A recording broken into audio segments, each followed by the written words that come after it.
noloshu waa imtixaan. dad ayaa ku fikira maalin walba in ay dhibaateeyaan dad kale ama ay dhibaato ay u geystaan. qisadani waa qiso cajiib ah.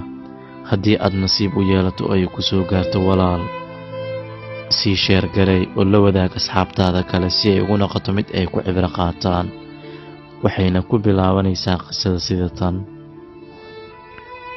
waxay ahayd gabar Ilaahay ku manaystay qurux iyo habsami wanaagsan. haddana waxay ahayd gabar indhoola oo aan waxba arkin. wiil ka mida wiilasha badanaa xumaanta jecel ayaa ogaaday in gabadhani ay indho la'dahay oo aysan waxba arkaynin. waxa uu damcay in uu gabadhani farxumeeyo. waxa uu ogaaday in wiilka la dhashay inantu ama gabadhu uu kaxeeyo maalmaha kale oo uusan maalinka axadda guriga uusan joogin oo uu ka maqan yahay. kadib wuxuu go'aansaday in uu maalinka axadda uu guriga yimaado. waxaa la gaaray maalinkii axaddii. wiilkii ayaa gurigii u soo dhacay. inantii oo keligeed joogta ayuu arkay, wuuna afduubtay oo gaadhi ayuu ku ritay. waxa uu la tegay gurigiisa. waxa uuna ku yidhi, inantii ii fasax inaan ku farxumeeyo iyo in aad i diiddo oo aan qasab kugu kufsado. gabadhii yareed waa ay oyday. waxaana ay ku tidhi, walaal Ilaahay ka baq oo iska kaydaa. maya maya maya ayuu ku jawaabay. waxay ku tidhi, waayahee hal codsi baan wataa. waa maxay ayuu ugu jawaabay codsiga aa wadato.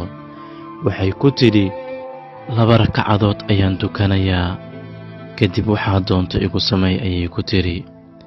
waayahee dhaqso duko ayuu ku yidhi. subxaan allah. inantii salaadii ayay gashay. intii ay salaada ku jirtay ayay alla ka bariday in uu ka badbaadiyo dhibka ay ku sugan tahay. inantii markii ay 2 ragcadood dhammaysatay ayay hareeraheedii eegtay. waxay islahayd askar iyo cid buu alle kuu soo diri, laakiinse may dhicin.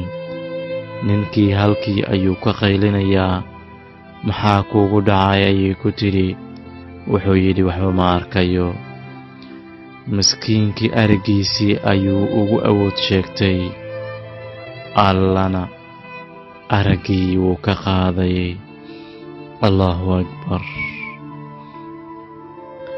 maxaad maalin walba ama maxaynu maalin walba u samaynaa ama ugu awood sheeganaa gabdhaheena Soomaaliyeed ama qof walba oo aan ka awood badannahay oo aan awooddeena iyo xooggeena aanu tusna oo aan ugu dhibaataynaa.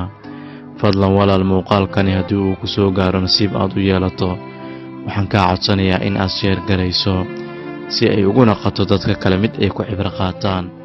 waana ku mahadsantahay daawashada.